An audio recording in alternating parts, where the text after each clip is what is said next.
وہ پروڈکٹ آپ کی ضرورت نہیں تھی, آپ کی حاجت نہیں تھی, گویا کہ وہ پروڈکٹ آپ کا مطمع نظر ہے ہی نہیں, آپ کا ٹارگٹ وہ پروڈکٹ نہیں ہے, آپ کا ٹارگٹ ممبر بننا ہے.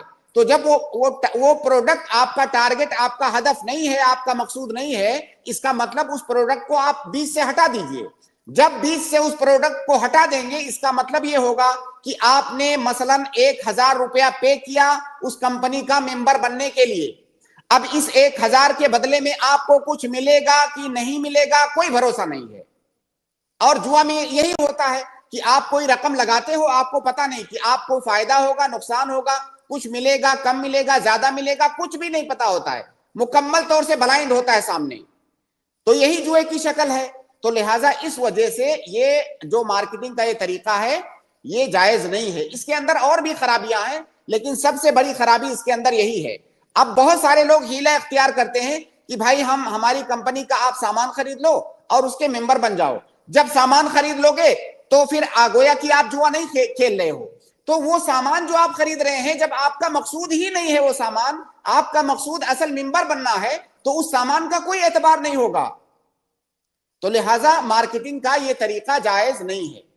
اس کے علاوہ دوسری ایک خرابی یہ ہے کہ اس میں ہوتا کیا ہے کہ آپ اس کمپنی کے ممبر بن گئے, اب آپ آگے چل کر کے 10 ممبر اور بنائیں گے, 10 کسٹمر کھینچ کے لائیں گے, وہ اس کمپنی سے پروڈکٹ خریدیں گے اور اس کے ممبر بنیں گے. آپ وہ جو 10 ممبر لائے, ہر ممبر پر آپ کو کچھ پوائنٹ ملے گا, بعد میں اس کی رقم آپ کو ملے گی.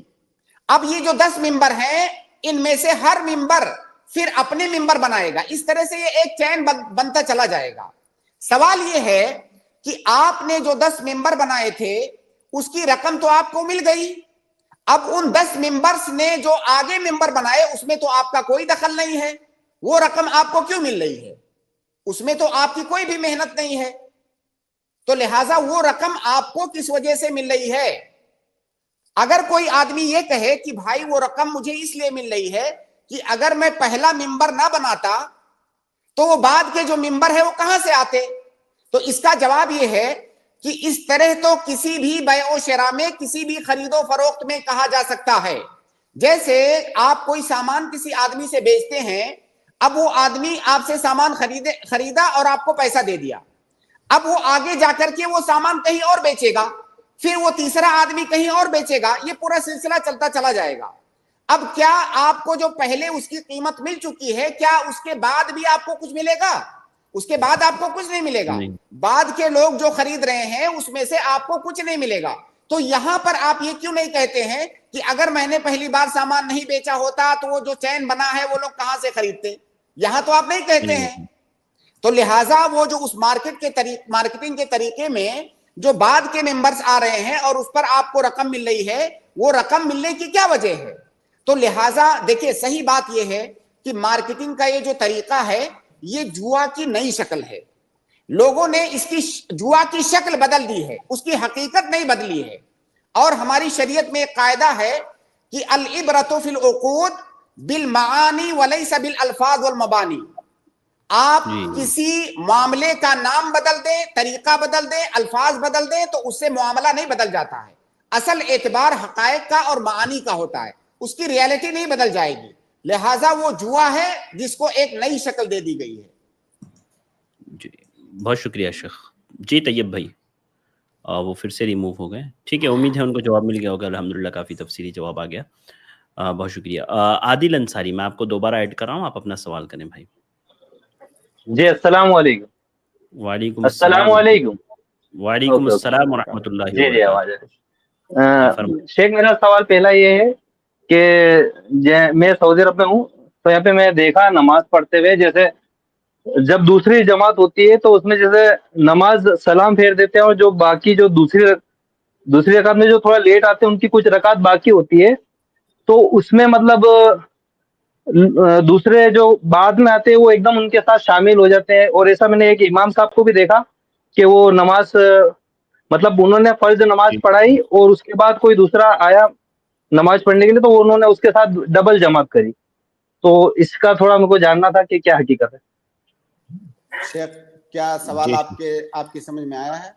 جی, اصل میں سوال بھائی کا یہ ہے شیخ کہ